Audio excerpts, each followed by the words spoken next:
1 2 पकाएर खानुहोस् स्वर्गमा बास होस् तपाईँ। यहाँदेखि चाहिँ पृथ्वीको आधाभन्दा कति 75% नै देखिन्छ अरे होइन। ल तैँले यो प्राइज जितेको छस् दिदी। कसैलाई घाँस बोक्नेहरू घरमा बाख्रा पालेको छ कि क्या हो?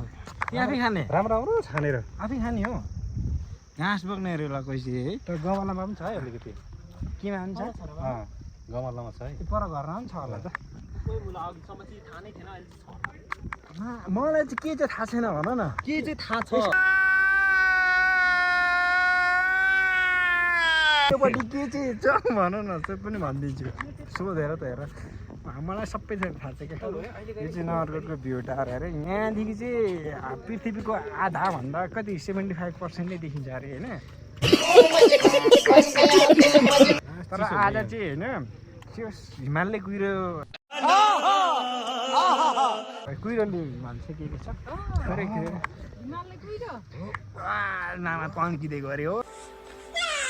खतरा रिफ्रेस भएर। दिदी कस्तो छ खबर? सन्चै छ? ए ल घुम्न आउनु होला। घुम्ने ऊ त्यो यस्तो यस्तो घुम्ने पनि लिएर आउनु होला नि, नभए गाह्रो पर्छ। हेर्नु चाहिँ आउनु यहाँ आएर घुम्नको लागि त के घुम्नु? यहाँ आएर त के घुम्नु? लु खतरा खानु न। 20 1 2 3 वाउ 4 थुक 5 पुगेन। एक हानिहाल। ल तैँले यो प्राइज जितेको छस् दिदी। यो गएर काठमाडौँमा त्यो के अरे त्यो नारायण दरबार आदि किन्नु। त्यही त आदि किन्नु भनेर आदि दिएको त।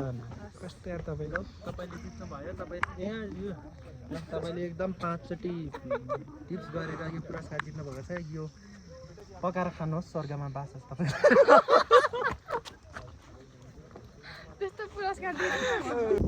अब चल्दिने नगरकोट पनि आयो, हेऱ्यो भ्यू हेऱ्यो। पानी पहिला जस्तो कालो कालो बादल छ, सिपे बेला मान्छे छ, काम छ नि डान्स हान्ने नाच